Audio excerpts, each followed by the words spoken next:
November akan menjadi salah satu periode terpenting dalam siklus supermoon di tahun 2025. Pada awal November, tepatnya tanggal 4 dan 5 November 2025, kita bisa melihat pertunjukan spektakuler supermoon terbesar dan tercerah di tahun ini. Fenomena ini adalah yang kedua dari 3 supermoon yang terjadi beruntun yang akan menutup tahun 2025. Nah, supermoon emas pada 4 November 2025 nanti akan jadi yang paling memukau dalam beberapa tahun terakhir. Lalu, apa yang membuat fenomena ini istimewa? Supermoon kali ini juga disebut dengan Beaver Moon, nama yang berasal dari suku adat di Amerika Utara yang menjadi penanda musim berang-berang membangun sarang untuk menghadapi musim dingin. Lalu, yang menjadikan supermoon November ini istimewa adalah saat jarak bulan dan bumi yang berada sangat dekat dari normalnya. Bulan akan berada pada jarak 27.000 km, lebih dekat ke bumi dari jarak rata-rata orbitnya. Nah, pada saat itu, bulan akan tampak 7% lebih besar dan 16% lebih terang dibanding bulan purnama biasanya. Puncak kecerahan yang terjadi bersamaan dengan jarak terdekatnya dengan bumi membuat supermoon kali ini paling ideal dan intens.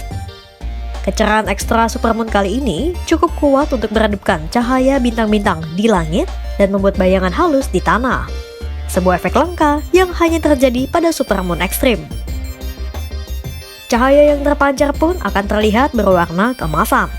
Itulah mengapa fenomena ini dinamakan supermoon emas. Karena saat sinar bulan memasuki bumi, atmosfer bumi menyebarkan cahaya biru dan membuat warna merah oranye mendominasi.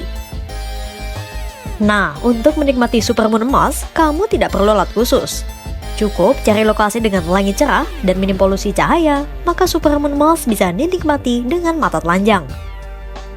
Secara astronomi, puncak purnama akan terjadi pada 5 November 2025 pukul 13:19 UTC atau sekitar pukul 8 malam waktu Indonesia Barat.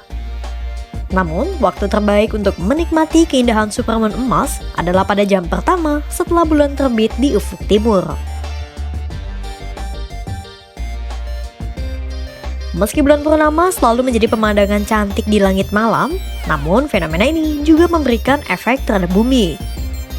Sebab saat supermoon terjadi, bulan dan bumi berada pada fase perigee atau dalam jarak terdekatnya, sehingga dapat menyebabkan air laut mengalami pasang.